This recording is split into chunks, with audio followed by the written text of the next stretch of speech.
오늘 하나님께서 우리에게 주신 말씀 우리 함께 보도록 합니다. 하박국 2장 1절로 4절의 말씀인데요. 하박국 2장 1절에서 4절의 말씀입니다.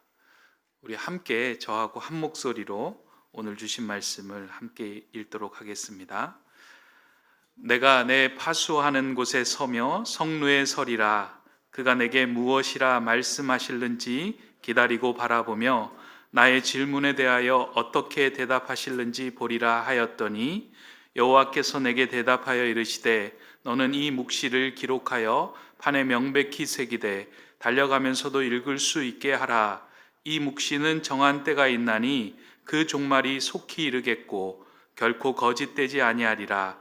비록 더딜지라도 기다리라. 지체되지 않고 반드시 응하리라. 보라, 그의 마음은 교만하며 그 속에서 정직하지 못하나 의인은 그의 믿음으로 말미암아 살리라. 아멘. 오늘도 하나님의 말씀을 듣기 위하여 이 예배의 자리에 오신 여러분들을 주님의 이름으로 환영하고 축복합니다. 오늘도 하나님의 말씀을 듣는 가운데 하나님의 치유하심과 하나님의 간섭과 또 손길이 여러분들의 마음에 촉촉히 젖어들기를 주님의 이름으로 간절히 바랍니다. 오늘 하박국 2장 1절로 4절의 말씀을 가지고요, 우리가 어떻게 믿음으로 살아갈 것인가에 대해서 함께 또 살펴보고 생각하는 시간을 갖고자 합니다. 말씀을 드리기에 앞서서 질문을 하나 드려봅니다. 여러분들, 믿음은 어디로부터 올까요? 네, 믿음은 어디로부터 올까요? 네, 무슨 질문인가 하시겠지만 앞에서 이미 대답을 하셨습니다. 사도 바울을 통해서 우리가 로마서 10장 17절의 말씀을 통해서 우리가 잘 알고 있죠. 그러므로 믿음은 들음에서 나며 들음은 그리스도의 말씀으로 말미암느니라. 성경은 믿음은 들음에서 난다라고 우리에게 알려주고 있습니다. 그렇다면 또 질문을 해보면, 여러분들이 그동안 수많은 말씀을 들었는데 그 말씀을 듣는 만큼 여러분들의 믿음이 자라고 성장을 하셨습니까? 말씀을 듣는 것과 믿음이 비례한다라고 생각을 하십니까? 최근에 보면 이제 온라인으로 예배를 드리면서요, 많은 사람들이 이렇게 유명한 목사님의 설교를 찾아 듣는 횟수가 더 많이 이전보다 늘었다라고 이제 통계를 이야기를 하는데요. 예전에는 우리 교회 목사님 설교만 들었다면 요즘은 이제 유튜브에서 그리고 온라인을 통해서 내가 좋아하는 목사님을 아예 링크를 걸어놓고 수시로 그 말씀을 듣기도 하고 그 말씀을 계속 켜놓고 지내기도 합니다. 아마 여기 계신 분들도 아마 우리 목사님의 설교뿐만 아니라 또 다른 교회 목사님의 설교도 듣고 계시는 줄 알고 있습니다. 그렇다면 여러분들 그렇게 설교를 많이 듣는데 그 설교를 들음과 함께 여러분들의 믿음도 자랐다고 생각을 하십니까? 어떻습니까? 아마 이에 대해서 여러분들이 쉽게 답변하기가 쉽지 않을 것 같습니다. 그런데 그 이유가 있습니다. 성경에서 믿음은 들음에서 난다라고 표현할 때요, 그 들음은 오늘날 우리가 이야기하는 그냥 설교 말씀을 듣는다라는 의미와 조금 다른 결을 갖고 있습니다. 사도 바울이 믿음이 들음에서 난다라고 했을 때 그 들음은 하나님의 그 설교의 말씀을 듣는 것이 아니고요, 우리의 전 인격적으로 온 마음과 눈과 귀를 다 열고 그 말씀 앞에 선다라는 의미를 담고 있습니다. 왜냐하면 그 당시에는 하나님의 말씀을 가지고 있는 사람들이 극히 드물었습니다. 성경이 기록되어 있는 양피지를 구입하려고 하면 한 사람이 1년 동안 열심히 벌어서 모은 그 품삯을 주어야지만 성경을 살 수가 있었어요. 그러다 보니까 개인적으로 성경을 읽을 수 있는 사람들이 많지 않았습니다. 그래서 랍비가 성경을 풀어주는 자리가 있다면 사람들이 그 자리 앞으로 나가서 하나님의 말씀을 듣기 시작했는데요, 그 말씀을 들으면서 그 말씀을 잊지 않기 위하여 입으로 중얼중얼거리며 외우며 가슴으로, 마음으로, 머리로 새기기 위해서 최선을 다하는 그 모습이 들음이다라는 표현을 사용하고 있다는 겁니다. 그래서 신약 성경 그리고 구약 성경에 보면은요, 초대교회 사람들하고 구약의 사람들이 하나님의 말씀을 주야로 묵상하며 침상에서 말씀을 읊조리며라고 기록하고 있는데, 그것은 말씀을 잊지 않기 위하여, 그 말씀이 내 마음판에 새겨지기 위하여 계속해서 그 말씀을 주야로 읊조리는 삶을 사는 것입니다. 그래서 시편 1편에서도요, 주의 말씀을 주야로 묵상하는 자는 복이 있도다. 그러니까 말씀을 그냥 듣는 것에서 끝나는 것이 아니라 그 말씀을 내 마음판에 새기고 정말 결정적인 순간에 그 말씀이 툭 튀어나와서 그 말씀으로 믿음의 삶을 선택할 수 있도록 하는 삶이 복된 삶이다라는 표현을 하고 있는 것입니다. 그래서 믿음은 들음에서 난다라고 하는 그 표현은요, 설교를 많이 듣는다라는 것이 아니라 하나님의 말씀을 한 구절 읽었을 때 그냥 머리로 기억하는 것이 아니라 그 머리에서 들은 말씀을 가슴까지 내려서 마음판에 깊게 새기는 것, 그 깊게 새김을 통하여 그 말씀을 다시 우리가 들을 수 있는 상황이 되면 그것이 우리로 하여금 믿음이 자라고 성장하게 한다는 것입니다. 그래서 여러분들도 하나님의 말씀을 들을 때요, 그냥 한 귀로 듣고 한 귀로 흘리지 마시고 그 말씀을 주야로 묵상하며 읊조리며 살아가는 것, 그 참 귀한 일입니다. 이것은 하나님께서 이스라엘 백성에게 오래전부터 명하셨던 일입니다. 하나님께서 주신 말씀, 율법을 이스라엘 백성들이 잊지 않고 기억하게 하기 위하여 수단과 방법을 가리지 않고요, 손목에 매기도 하고 머리에 매기도 하고 또 돌에 새기기도 하면서 하나님의 말씀을 너희들에게 잊지 않는 성경으로, 말씀으로 담겼으면 좋겠다라고 수도 없이 여러 곳에서 명령하고 말씀합니다. 이러한 말씀이 가장 극명하게 드러나고 있는 그 구약 성경이 있는데요, 여호수아 3장 4장에 드러나는 사건입니다.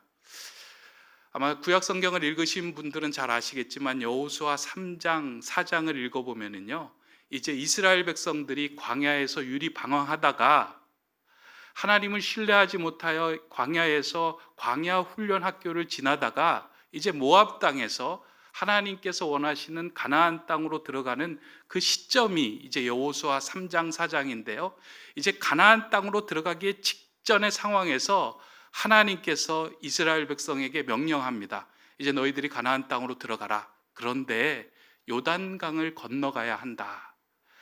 수많은 이스라엘 백성들이 요단강 앞에 서 있는데 눈앞에 보이는 가나안 땅으로 들어가기 위해서 건너야 할 강이 요단강이었습니다. 근데 때마침 물이 많이 불어서 이스라엘 백성들이 도저히 건너갈 수 없는 상황에서 하나님께서 이렇게 명령하십니다. 법궤를 맨 제사장이, 다시 말해서 하나님의 말씀이 들어있는 그 상자를 메고 간 제사장이 먼저 요단강가에 발을 디디면 이 요단강이 멈추고 마른 땅이 드러날 것이다. 이렇게 명령을 하고 이스라엘 백성에게 그 요단강을 건너라라고 말씀합니다. 실제로 법궤를 든 제사장이 요단강가에 발을 딛자마자 멀리 갈릴리로부터 내려오던 요단강 물이 멈추기 시작했고요, 여매로 흘러가던 그 물이 멈춰서 마른 땅이 드러났습니다. 그리고 이스라엘 백성들이 그 요단강으로 건너갔습니다. 마치 애굽에서 나온 이스라엘 백성들이 홍해를 건넜던 그 놀라운 기적의 사건들을 이스라엘 백성들이 또 한 번 경험하게 되는 일이 그 요단강에서 벌어집니다. 근데 하나님께서 그렇게 말씀하시고 요단강을 건너게 하신 그 사건 속에서 그 중요한 그 사건을 놓치지 않고요, 뭐라고 명령하시냐면 여호수아를 통해서 이스라엘 백성의 12지파의 대표를 한 명씩 불러서 이 요단강을 건너면서 그 요단 강가에 있는 돌을 하나씩 메고 나오라라고 명령을 합니다. 그래서 12명의 지파의 대표들이 커다란 돌을 하나씩 메고 나옵니다. 그리고 요단강을 다 건넌 후에 그들이 머물고 있는 곳에 그 12돌을 세우게 합니다. 그래서 이스라엘 백성들이 궁금하니까 이게 왜 12돌을 세워야 하며 이것이 어떠한 의미가 있나 궁금증을 가지고 있을 때 하나님께서 그렇게 말씀합니다. 후일에 너희 자손들이 이 12돌을 세운 까닭이 무엇이냐고 묻거든 홍해를 건너게 하신 이도 하나님이고 모든 길을 막히게 하신 상황 속에서 길을 열어 너의 길을 인도하신 이 땅을 주관하시는 분이 하나님이라는 사실을 너희 자녀들에게 그리고 너희 후손들에게 가르쳐 지키게 하라. 다시 말해서 이 귀한 사건들을 그냥 너희가 보고 잊고 지나가는 것이 아니라 너희의 마음판에 가슴판에 깊게 새기는 동시에 후대에 자라나는 자녀들 자손들에게도 이와 같은 것들을 가르치고 익히게 하고 그들의 생각 속에 담아두게 해라. 왜 하나님은 그런 교훈과 그런 것들을 가르치게 하셨을까요? 저는 그랬을 것 같아요. 우리가 살아가면서 우리 인생 중에서 우리의 뜻대로 되지 않을 때가 분명히 있고요. 내 삶 속에서 홍해처럼 앞으로 나가지 못해서 가로막힌 길이 분명히 있을 겁니다. 요단강처럼 가로막혀서 어떻게 해야 할지 모르고 건너가야 하는데 그곳을 건너가지 못하는 상황이 우리 앞에 닥칠 때가 많이 있습니다. 그때 우리가 어떻게 하냐면 주저앉습니다. 낙심합니다. 실망합니다. 하나님 뭐 하고 계시냐고 라고 원망할 때가 있습니다.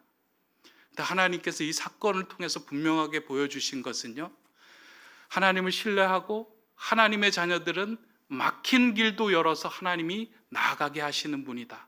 너희가 그것을 신뢰하며 나아갈 때, 그것을 믿음으로 선포하며 나아갈 때 하나님은 길을 열어주시고 너희 인생을 책임져 주실 것이다. 그것을 너희의 마음에도 새기고 너희의 후손들의 마음에도 새기며 살아라. 그것들을 보여주기 위해서 그 명령을 이스라엘 백성들에게 그리고 12지파에게 명령하신 것입니다. 우리의 삶 속에서도 하나님께서 놀랍게 우리의 삶에 개입하셔서 홍해를 열어주시고 요단강을 열어주셨던 사건들이 많이 있을 겁니다. 우리는 그 경험을 가지고 살아가잖아요. 그런데 살아가면서 그 사건과 그 경험들이 희미해질 때가 참 많이 있습니다. 그리고 그것이 우리의 삶 속에 우리의 귀에 들리도록 말씀을 건네오지 않게 할 때가 많이 있습니다. 살아가면서 하나님의 은혜의 경험들이 자꾸 희미해지고 없어지고 또 사라지기 시작할 때 우리는 하나님의 말씀을 따라가는 삶이 아니라 당장 우리 눈에 보이는 세상의 소리를 따라가게 됩니다.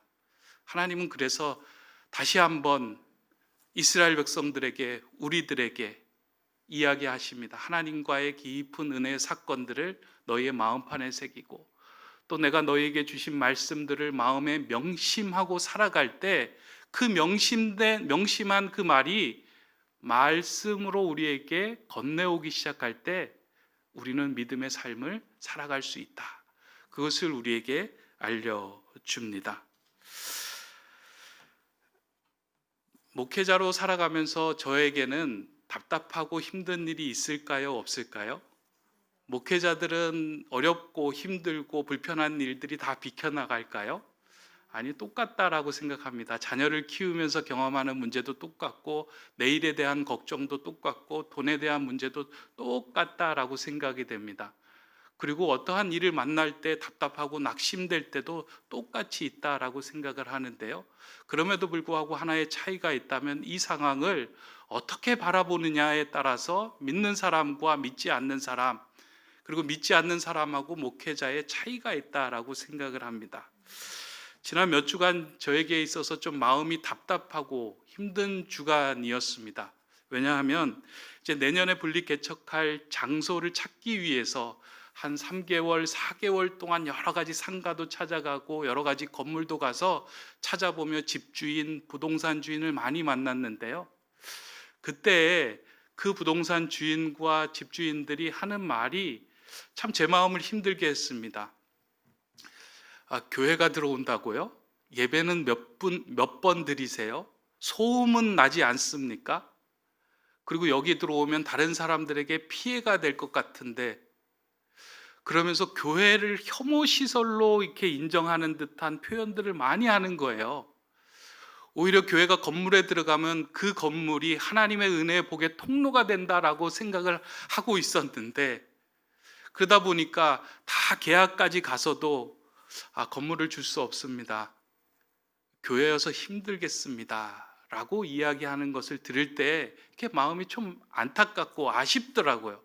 그래서 제 마음속으로는 결심을 했어요. 우리 교회를 받아들이는 그곳에는 우리가 들어가서 정말 교회를 잘 받아들였다 할 수 있을 정도로 제가 최선을 다해서 그 지역을 섬기겠다 하는 결심이 들 정도로 좀 마음이 이렇게 힘들고 어려웠었는데요.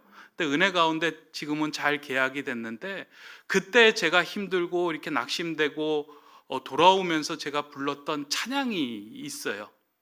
오늘 우리 신의주 목사님께서 불렀던 찬양인데, 지난 이제 몇 주간 제가 가장 많이 불렀던 찬양인 것 같아요. 이렇게 주로 이제 부동산에 갔다 오거나 건물을 이렇게 보고 갔다 오면 날이 어둑어둑해지는데요.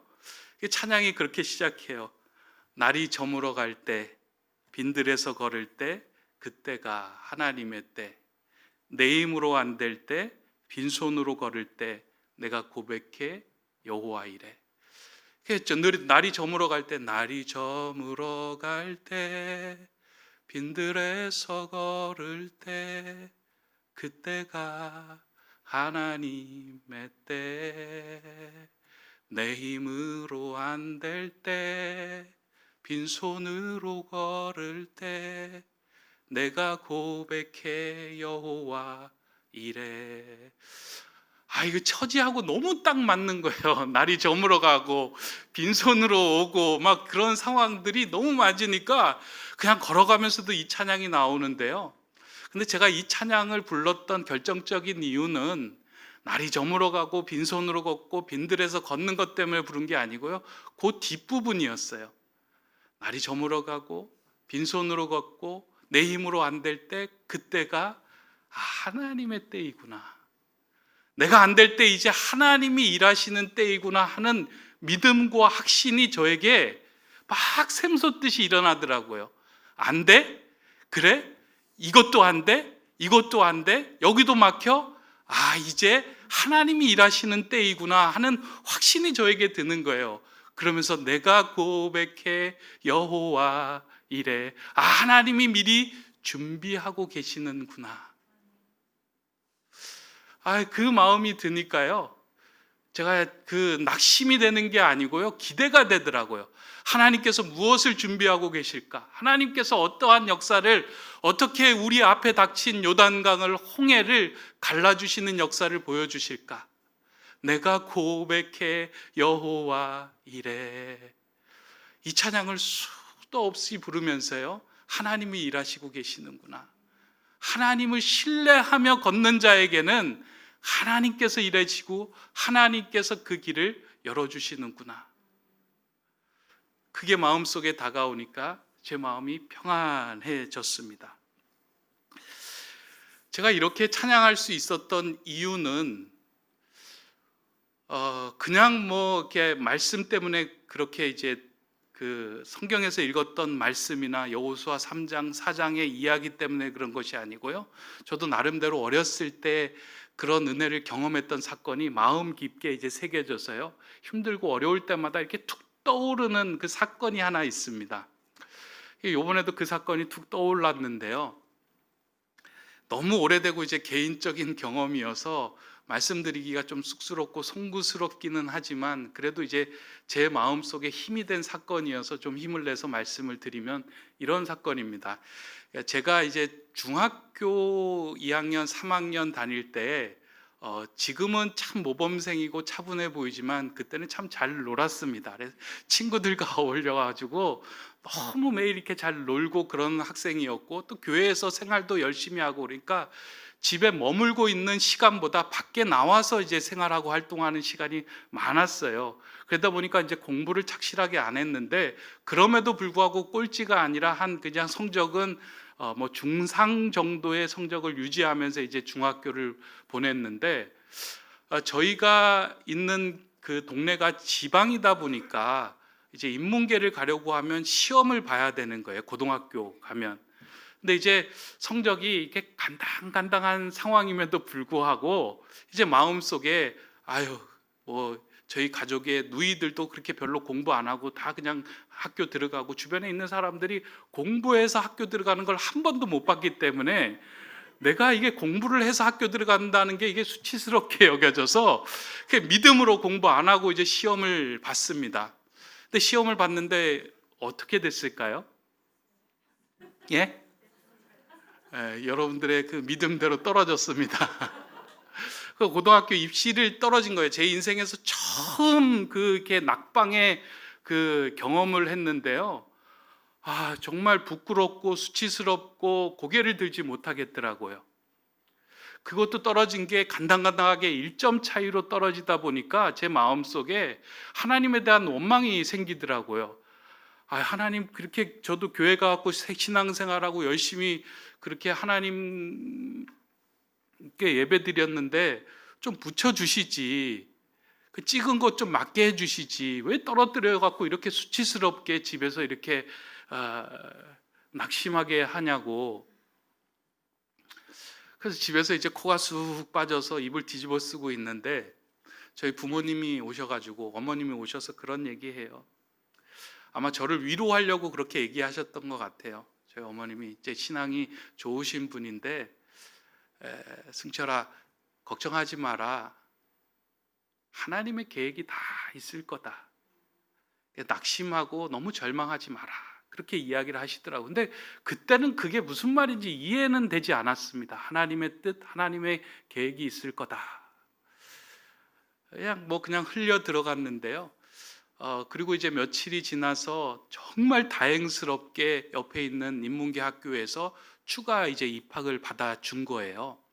그래서 그 학교에 제가 입학해서 들어갔는데요. 그 학교에 들어가면서 새로운 세상을 경험한 거예요. 공부를 조금 하니까 성적이 나오고 막 그 학교에서 이게 주목을 받는 사람이 된 겁니다. 친구들에게도 주목을 받고요. 선생님에게도 주목을 받고요. 그러면서 1년, 2년 지내면서 학교에서 중요한 요직을 경험하고 학생회를 대표하기도 하고 학교의 학생들하고 함께 봉사활동을 다니기도 하고 아마 그 처음에 갔던 학교에서 그 생활했으면 이렇게 이제 또 따라지처럼 따라갔다가 다니는 생활을 했을 터인데 이 학교에 와서 인정을 받고 그러면서 자존감이 막 회복이 되고요. 저는 그 학교에서 사실은 이게 내가 누군가를 도와주는 사람이 되어야 되겠다. 아마 그 목회자에 대한 꿈을 키우기 시작한 상황이 그 학교라고 생각을 합니다. 그러면서 지나고 오니까요. 하나님께서 또 이와 같은 곳을 통하여 낮아지고 그리고 볼품없는 인생을 또 하나님께서 빚어주셨구나 라면서 제 마음속에 든 것이 무엇이냐면 하나님의 자녀는 낙심할 필요가 없겠구나.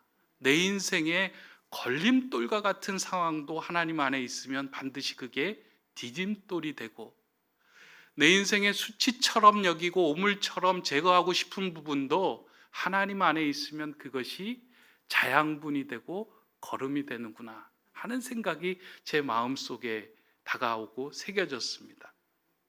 그러니까 빈들에서 걸을 때 내 힘으로 안 될 때 그때가 하나님이 일하기 시작할 때라는 마음이 확신이 들면서요. 낙심보다는 기대가 더 커지는 삶을 살기 시작을 했습니다. 이게 믿음으로 사는 거구나. 믿음은 들음에서 난다라고 하였는데요. 물론 좋은 목사님의 설교를 들음을 통해서 우리의 믿음이 자라기도 하지만 우리 안에 하나님과의 관계 속에서 깊이 마음에 새겨진 그 말씀이 힘들고 어렵고 지친 상황 속에서 내게 말을 건네오기 시작할 때 그 말을 듣는 그 순간 우리의 믿음은 성장하고 자라기 시작합니다. 더 확신하며 걸을 수 있기 때문입니다. 오늘 여러분들은 어떠신가요? 혹시 홍해 앞에, 요단강 앞에, 그리고 걸림돌 앞에 오물과 같은 상황 때문에 답답해하고 있지는 않으십니까? 그렇다면 여러분들, 하나님의 때가 지금 임하는 시기라고 믿고 신뢰하면 좋겠습니다. 하나님이 일하실 때가 있구나 하는 기대가 여러분들 안에 넘쳐나기를 원합니다. 그러게 하기 위해서는 여러분들도 마음속 깊은 곳에 하나님의 말씀이 새겨지는 그와 같은 은혜가 있어야 합니다. 오늘 하박국서의 말씀을 보면은요, 하박국이 하나님을 향하여 답답한 마음에 질문을 쏟아냈고 그 하나님의 음성을 듣는 것이 오늘 본문의 내용인데요, 하박국이 보기에는 그 지금 남유다의 상황과 정세를 볼 때 도저히 하나님이 계시지 않는 것처럼 느껴지는 거예요. 이렇게 어렵고 힘들고 홍해와 요단강이 같은 상황들이 계속해서 덮쳐오는 상황 속에서 하나님은 도대체 어디에 계십니까? 라고 하나님 앞에 엎드려 질문을 하고 있는 상황입니다. 제가 지난번에 믿음의 기술이란 질문하기입니다 라는 말씀을 드린 적이 있어요. 질문이라는 것은, 하나님께 질문이라는 것은 하나님과 깊은 관계 속으로 들어가는 문입니다. 하나님께 깊은 관계로 들어가는 사람은 하나님께 질문하는 그 질문을 통해서 들어가는 거예요. 여러분들이 하나님 앞에 머물러 있으면서 하나님께 질문이 생긴다면 그건 하나님과의 관계의 문을 통과한다는 의미입니다. 그러면 우리의 삶에 믿음이 생겨요. 그 하나님 앞에 머물러서 질문하는 자에게 하나님은 외면치 않으시고 답변을 해주시는데, 뭐라고 답변을 해주시냐? 하박국을 통해서 말씀하시는데, 이 묵시를 너희 판에 기록하여 달려가면서도 읽을 수 있도록 하라 라고 말씀합니다. 그리고 기다리라, 지체되지 않고 하나님의 때에 응할 것이다 라고 약속의 말씀을 허락해 주십니다. 하나님이 말씀을 주시고 그것을 마음판에 새기고 달려가면서 읽을 수 있도록 해라 라고 요청합니다. 그래서 저는 믿음의 기술 두 번째는, 하나님께서 우리에게 주신 말씀, 하나님께서 우리에게 주신 은혜의 사건을 머리로만 생각하는 것이 아니라 마음에 새기고 그 마음에 새긴 말씀들이 다시금 우리에게 말씀을 건네올 때 우리는 믿음이 성장하고 믿음의 삶을 살아가게 된다라는 겁니다. 그래서 두 번째 기술은 명심하기. 명심이라는 말은 새길명 마음심자, 마음에 하나님의 말씀을 새기는 것. 그것이 하나님의 말씀을 듣는 자리에 선다라는 의미와 같은 맥락입니다.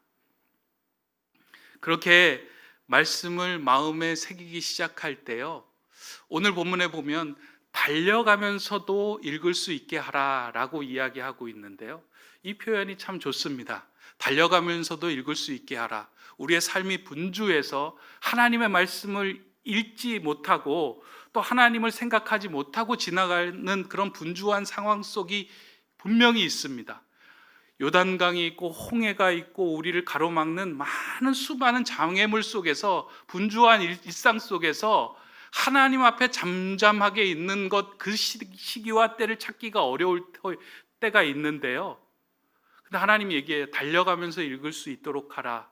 그 상황 속에서도 내 안에 마음판에 새겨진 그 큰 글씨가, 그 귀한 사건이 툭툭 떠올라서 믿음의 선택을 할 수 있도록 해라. 저는 그런 말씀으로 오늘 본문을 읽었습니다. 여러분들 어떠신가요? 믿음은 들음에서 난다라고 했는데 여러분들의 마음판에 새긴 말씀들이, 그 믿음의 말씀들이 툭툭 여러분들에게 말을 건네오십니까? 달려가면서도 읽을 수 있도록, 이 사건이 오면 예전에 하나님께서 홍해를 건너게 하시고 요단강을 건너게 하시고 하나님께서 내 인생을 새롭게 빚어가시는 것들을 펼쳐주셨는데 내가 여기서 낙심하고 있는 것은 말이 안 된다 하는 생각으로 여러분들 그런 말씀이 마음속에서 건네오신다면 그것은 오직 의인은 믿음으로 말미암아 살리라 하는 그 삶을 살고 계신 것입니다. 여러분들 마음판에 그런 말씀들이 깊게 새겨지기를 원합니다. 그런데 오늘 말씀을 보면 달려가면서 읽을 수 있도록 하라 하는 이 표현이 좋은데요. 또 하나의 표현은 저는 이렇게 생각을 했어요. 하나님의 말씀을 마음에 새긴 사람들은 그 인생 속에서 달려가는 그 삶 속에서 다른 사람들이 그 사람을 보고 하나님 살아계심을 느끼게 하는 성경의 해설서와 같은 사람의 모습으로 살아가는 거구나라는 생각을 했습니다. 다시 말해서 내 안에 하나님의 은혜의 사건이 가득 찬 사람은요, 그 사람이 달려가는 그 모습과 살아가는 그 일상을 통해서도 하나님을 믿고 신뢰할 수 있게 만든다는 겁니다. 제가 이런 생각을 하고 있었는데, 지난주에 이제 오대신 목사님이 매일 주심 기도회에서 한 가지 이제 D.L. 무디 목사님의 말씀을 이제 언급하면서 딱 그 얘기를 하셨는데요. 내 설교의 그 정리를 요약해 주시는 그 말씀이다 하는 생각이 딱 들었어요. 나는 왜 그 구절을 못 봤을까? 역시 담임 목사님이네 하면서 무릎을 치면서 제가 막 기록을 해놨는데요. D.L. 무디 목사님이 하신 말씀입니다. 100명 중 1명은 성경을 읽고 나머지 99명은 그리스도인을 읽는다. 100명 중 1명은 성경을 읽고 그 성경의 말씀대로 마음에 새기는 삶을 살아가고 하나님을 발견하지만 나머지 99명은 그리스도인을 읽는다. 이 말씀이 이게 성경을 달려가면서도 읽을 수 있게 하라는 그 말하고 제가 보기에는 매치가 되는 거예요. 저희에게 주신 말씀 같아요. 하나님 은혜로 살아가는 사람은요, 성경을 해석하고 해설하고 풀어주는 것으로 하나님을 드러내는 삶이 아니라 일상 속에서 하나님의 은혜의 경험의 사건을 통해서 그 사람의 삶의 모습들을 통해서 하나님을 드러내고 보여주는 삶이 되어야 합니다. 근데 그 사람은 마음판에 하나님의 말씀이 깊게 새겨진 사람만이 그 믿음의 삶을 살아갈 수 있습니다. 이제 올해 말씀이 분기시되어라는 주제 하에 이제 연말로 향해 가고 있는데요. 여러분들 하나님의 말씀을 듣는 것에서 그치지 마시고 여러분들의 가슴판에 새기는 은혜 사건들을 꼭 많이 만드셨으면 좋겠어요. 그냥 일상 속에서 지나가는 사건으로 치부하지 말고 하나님께서 이렇게 풀어 가시는구나. 내 힘으로 안 될 때, 빈손으로 걸을 때, 날이 저물어 갈 때, 그때가 하나님의 때이구나. 하나님이 내 삶을 어떻게 인도해 주실까 기대하며 바라보기 시작할 때요, 말씀이 여러분들의 그리고 저와 여러분의 삶에 새겨질 것입니다. 믿음으로 살아가는 삶, 믿음의 기술은 하나님의 말씀을 한 구절, 두 구절, 은혜 사건들을 마음에 새기며 명심하며 사는 삶입니다. 그 삶을 살아가는 저와 여러분 되시기를 주님의 이름으로 축원합니다.